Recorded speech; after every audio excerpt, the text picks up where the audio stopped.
So, dating. I'm not getting any younger, but I'm getting older by the day. And dating.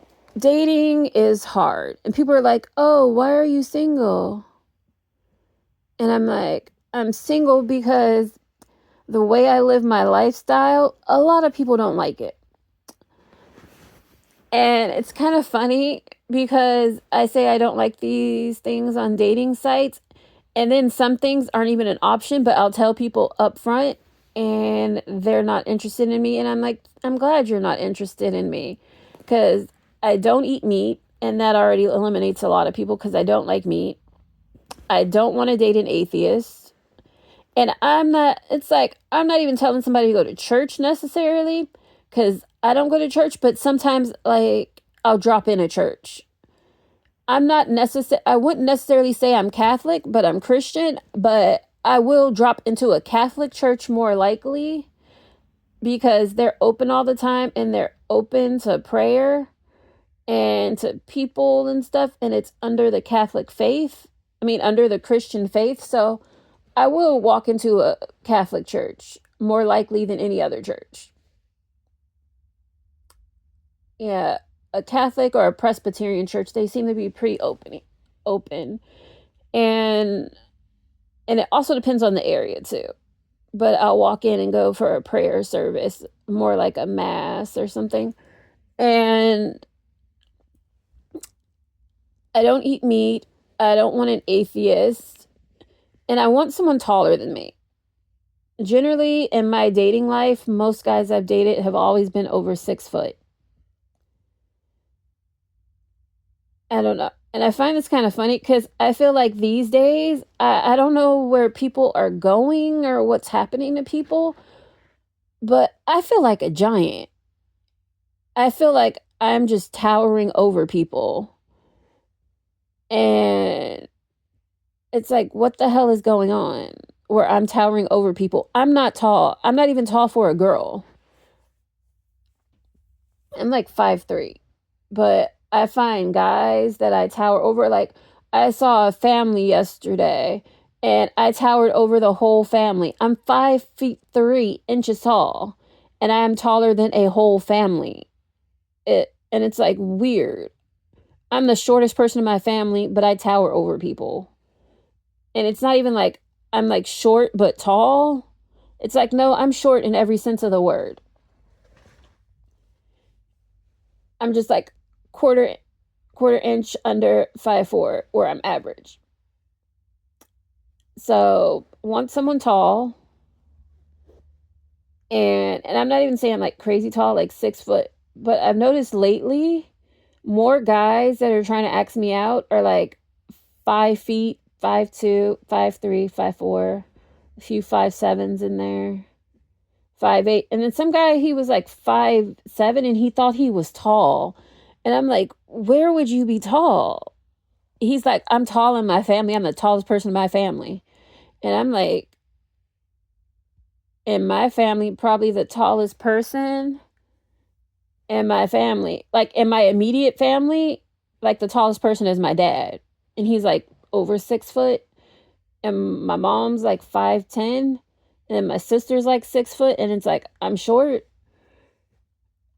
And then my grandparents are even tall for their generation, like 6 foot and like 5'6". And some of my uncles are like 6'3", 6'4". So it's like, I'm short, but I expect somebody taller than me. And then I like abstinence, and that's definitely a deal breaker because a lot of people are like trying to hook up and have sex with somebody. And then there's like this misunderstanding when I'm on a date or meeting somebody. They think I'm trying to sleep with them, but it's like, no, I'm not trying to sleep with you. I'm asking you, are you trying to sleep with me? But you think I'm trying to sleep with you. So it's like miscommunication. And I'm like, no, I'm not interested. I like abstinence. Because I'll say I like abstinence before the date most of the time.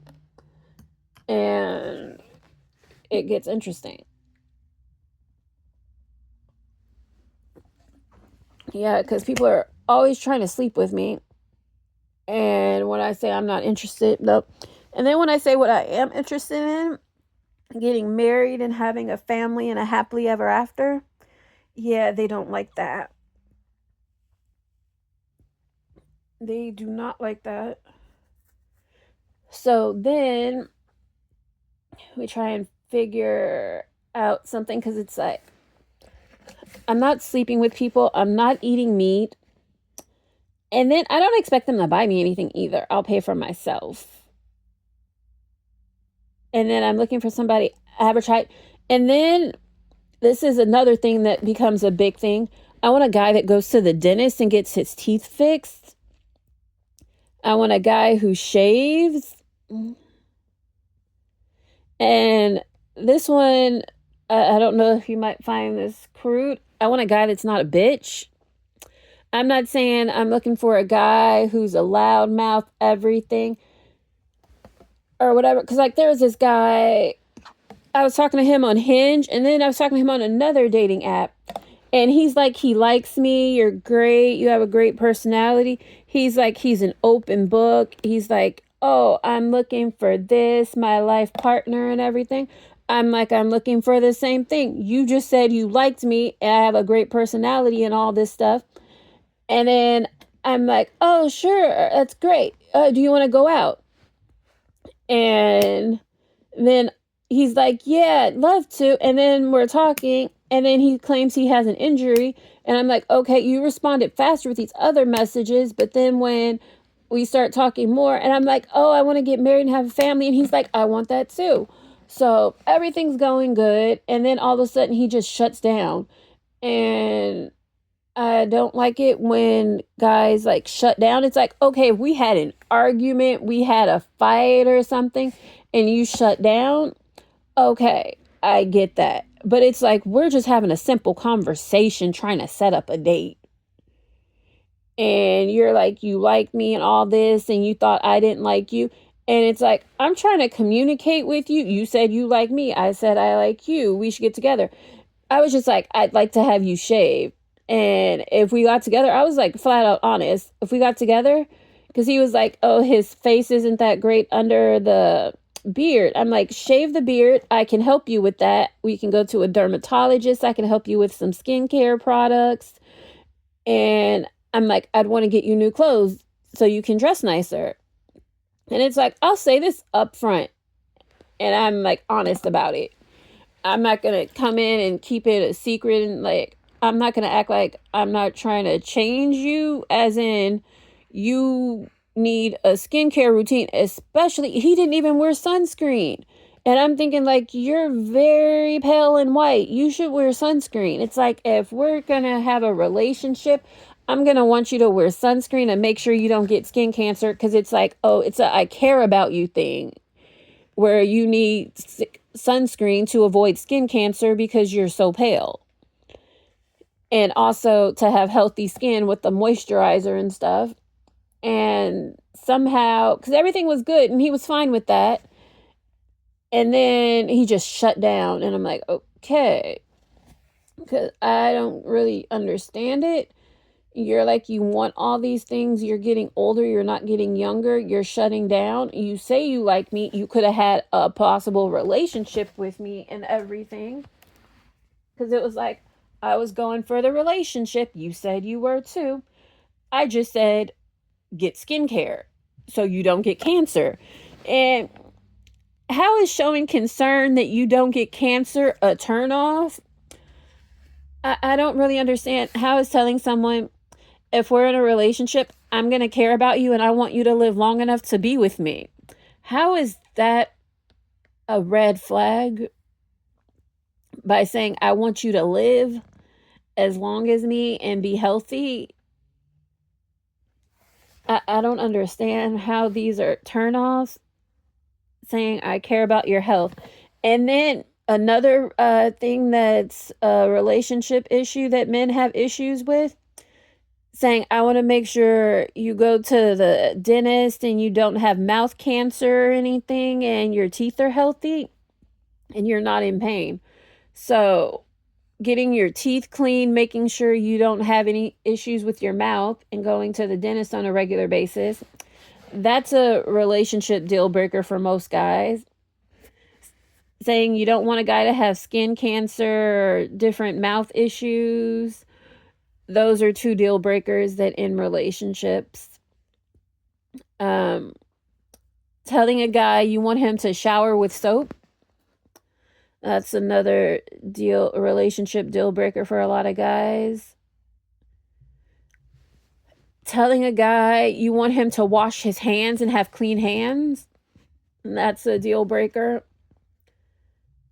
Telling a guy you want him to be able to read and write in the language of the country that he lives in, English, that's a deal breaker.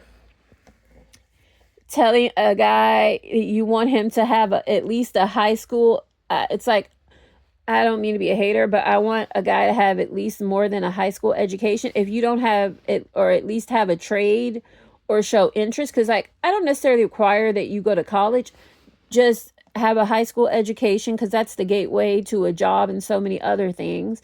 And if you don't have a college education, at least have a trade. Those are my two deal breakers. You need to have at least a high school education and either a college education and a trade. And I don't care if you don't work in the field of what your degree is in. You need to use that degree to make as much money as you can. Because a lot of jobs are like, you just need to have a degree to get in the door. I want that guy to have that degree so he can get in the door. Or if not, have a trade, and have a good trade, like be a plumber, be an electrician, be a carpenter, something where they're always going to need you. Preferably an electrician or a plumber, because a plumber, you're going to need them at least every day of the year. And an electrician, you're going to need them at least every day of the year, because everybody has that. But a carpenter, people are going to need you, but not as much unless something breaks or they want something fixed or remodeled. But there are other things, or like a heating and air. Yeah, like heating, air, plumber, electrician. I'm fine with that. And just have a college degree. And because there are so many things, because with my college degree, I do not do anything in the field technically of what my degree is in, but I do other stuff closely related to some other stuff that I studied that requires a degree. So I can do other things. So my degree, plus I have stuff on top of that degree that works out for me. So I can do side jobs. Some people, they do Uber, Lyft and stuff. I do other stuff that requires me to have an education. But it's like, I'm not going to hate on you if you have a main job and you do Uber or Lyft. I think that's great. You're making extra money. I want a guy who does all this stuff, but these are like, guys don't like these things. I want a guy, like, if I get married and we fall on hard times, because if I get married and have a baby, I'm not going to be working. I want to have a guy who can be able to handle things. Like, there was this one guy, I was considering dating him. And we were talking about, if we date in a possible future of marriage and kids and stuff. So I said the vaccine made me very sick and made some of my family members very sick. He says he cares a lot about vaccines. I even have the vaccine that made me sick because I had to get it because of work. But I had to mix up too. But I have every other vaccine. He's not fully vaccinated with any other vaccine besides that one vaccine, or whatever vaccine he had when he was a child. He hasn't updated his vaccine since he was a child. But he said I was anti-vaccine because I said if I had a kid, I would not give a kid the vaccine that made me sick, because there must be something in my genetics if it's made my family members, my closely related family members that took the same vaccine, very sick. And some died. Why would I give that to a baby who would be even weaker? So it's like, basically, this guy, he's like, if I'm with him, we have a baby. And a vaccine that has made me sick, and the baby I'm the closest link to the baby. Just came out of me, blood and everything. And he's saying, I need to give this baby this vaccine that has almost killed me and relatives, where the baby shares a blood link to me, to give them this vaccine or we couldn't be together. And it's like, this is a red flag where I'd feel in danger for me and this child, because if somebody in the hospital didn't know my history with this and they gave it to me, they could off me in the hospital and my baby. And this guy is like, oh, you need to get it no matter what. And I'm like, oh, this is a red flag. We're not going to be together. And he told me that I was the problem. It's like, oh, kid can have whatever vaccine he wants, just not that one. So I'm pro vaccine. I'm just against that one thing. And he said I'm not relationship material, but he doesn't even have all his vaccines. So that's the other thing, which I find funny. Pro vaccine people who are not vaccinated, but forcing vaccines on other people, but they're pro vaccine, but they're not even fully vaccinated with all the mandatory vaccinations to get into school, which I find interesting. And I'm not even pro vaccine. I'm just vaccinated for work purposes. And I'm okay with somebody who's not vaccinated or whatever, depending on the situation. Like if there's a measles outbreak or something, it's like, yeah, I'm going to be like, you need to get vaccinated. And I would vaccinate my kid to make sure my kid didn't get it. But also, and then there's other things that I found to be a deal breaker. People, they're like, oh, I want to live in the city. It's like, no, I want to, not necessarily the suburbs. I want to live close enough to the suburbs. Because, like, there's country suburbs. Like, I live, like, right in the middle of the suburbs. But then right next to me, there's, like, the country suburbs. It's like, you have your house, your picket fence, but you also have horses and you can have a farm. But you're within walking distance from public transportation and shopping malls and stuff, or if not in walking distance, within like 2 miles of driving. That's what I would want, a country suburb. And some people don't understand the difference between a country suburb, a basic suburb with the white picket fences or the grass lawns and all that stuff, and then nothing for miles. It's like that suburb I don't like. I like the suburb where you're close to shopping and everything. And I mean like shopping like as in walking distance. But I also like the country suburb where I can have pets if I choose to and a garden. And I don't want to live in an apartment the rest of my life with no space and all that other stuff. But if you like, watch and subscribe. But there's so many issues with men and why I'm single, because they have issues with stuff that I want.